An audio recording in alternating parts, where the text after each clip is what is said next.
Australia, Spain, France, Portugal,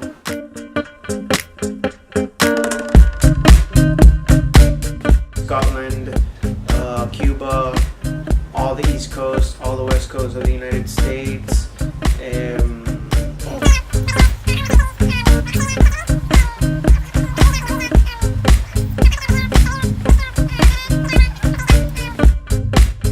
That's pretty much it. Okay, it all started when I was basically like 8. My brother brought home a rusty surfboard that his padrino gave to him. It was a brand new surfboard, and when he got home, I was like, what the hell is that? And it looked so awesome. And then with that, he brought a movie, and the movie was called Endless Summer 2. And it sounds pretty stupid or pretty cliche, but I saw the movie, and I seriously told myself that that's what I wanted to do for the rest of my life. From then on, I started surfing, watching surf movies, and just becoming a full-on surf freak, or surf Nazi, how we call it. Just every day, just surfing 24/7. That's all I thought about. That's all I ate. That's all I slept. The thing about surfing that caught my eye, I've always been attracted to the ocean. Here in Puerto Rico, live in an island, and we're surrounded by water. So ever since I was little, I was always into anything that had to do with being in the ocean. So when I saw that you could actually surf on waves on a surfboard on foam and like move around and go fast and actually surf, I was like, wow, I didn't think that was possible until I finally saw that movie in the summer. And then when I saw it, it was just like, wow, this is all I want to do.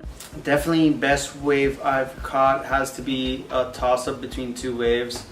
Definitely in Hawaii, and they both were at the same beach. I just still don't know which one was better, but probably the one I got in 2010 or 2011 in February in Pipeline. It was definitely the best wave I ever gotten. It felt surreal. It was a big wave, and I don't know how I caught it, and was just definitely one thing that'll stay in my mind forever. Is that I always wanted to catch a wave like that in Hawaii, and it took me so long to actually get in, and when I did, it was incredible. And then apart from that, Hawaii is the mecca of surfing, so for you to catch one of those waves in front of all those great surfers, it's a big accomplishment where people see it and they're like, wow, it's like kind of a acceptance in the wave. But anyways, in Hawaii, it's a thing of priority, and when I caught that wave, I felt like a lot of people saw it and a lot of people complimented on it.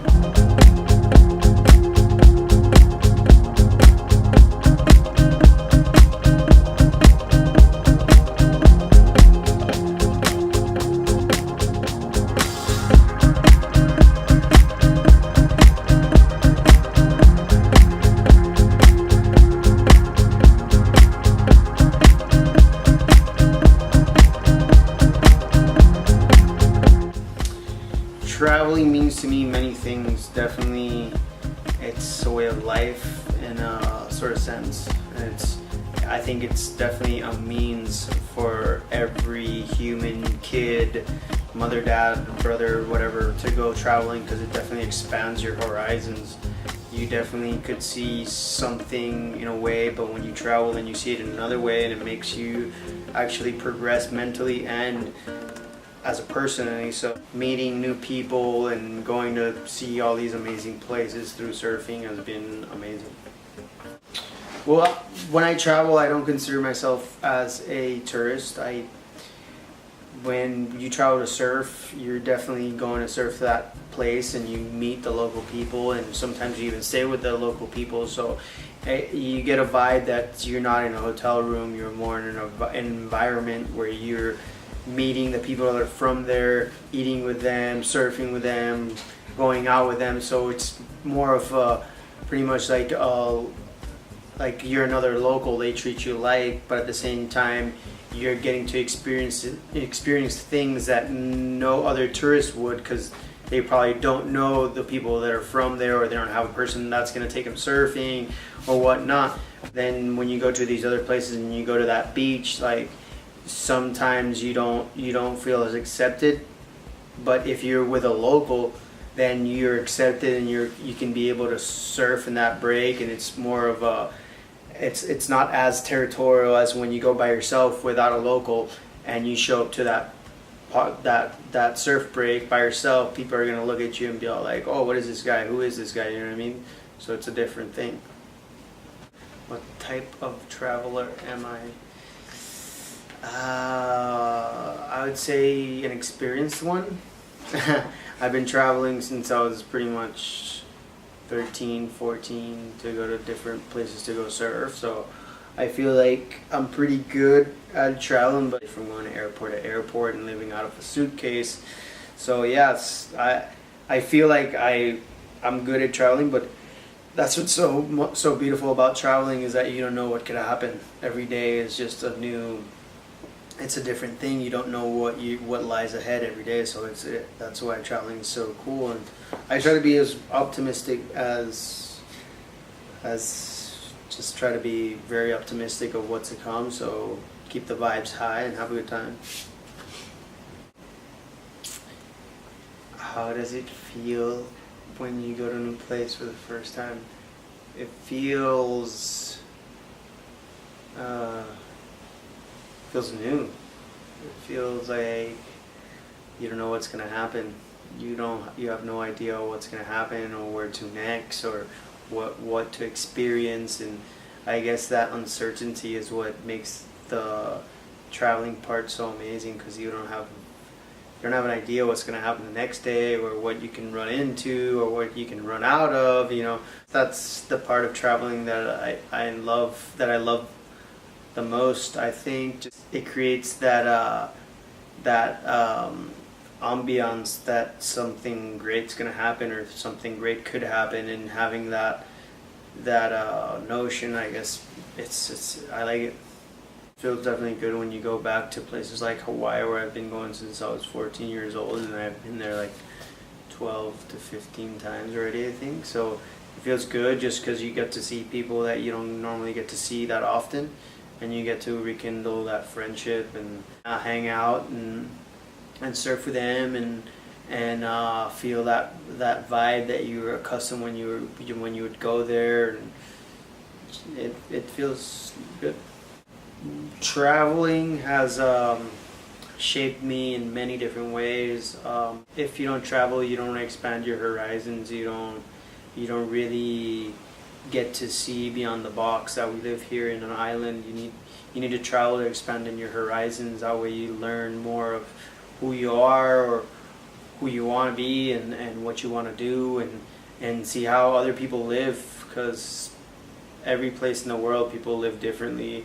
They have a different lifestyle. They have maybe a more simple way of life that you would like to implement in what you do or how your life is. Well, the difference between surfing at home and surfing somewhere else is when I'm at home I catch a lot more waves just because I'm one of the locals and I've been surfing there all my life, and I know the people that surf there, and I know where to go and what waves to get and what ways it can get, because you go to other places around the world and they have their locals and they have their rules and they have their people that go surf there, and if they want a wave they're going to get it. It's not going to be your wave.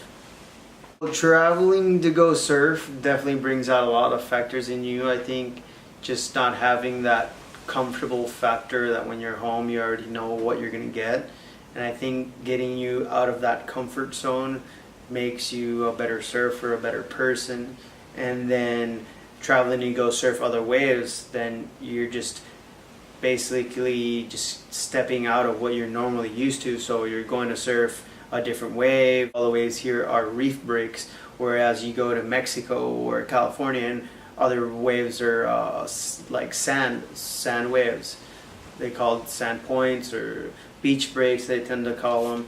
So it changes your outlook completely, and it gets you out of your comfort zone. And then apart from that, you get to surf with other surfers that maybe are in your level or maybe are in a higher level, and since you surf with the surfers that are a higher level, it ups your game up and you end up being a better surfer, and seeing what the best surfers around the world are doing makes you analyze your situation, how you could get better at that. Catching a wave, there's a lot of emotions going through you. I think physically and mentally and emotionally, you're just trying to prepare yourself for what's about to happen. Like I said, when it's a big wave, and you see the wave, there's a lot of anxiety, like build up, because you don't know if you're gonna catch that wave. You don't know if you're gonna be in that position to catch it. Then if you're in the position, you gotta read the wave. If you're in the right line to catch it, then you gotta paddle as hard as you can. Then you gotta stand up, and then you gotta surf the wave. And there's so many different emotions, anxiety. There's only one thought in your head that's making the wave. There's another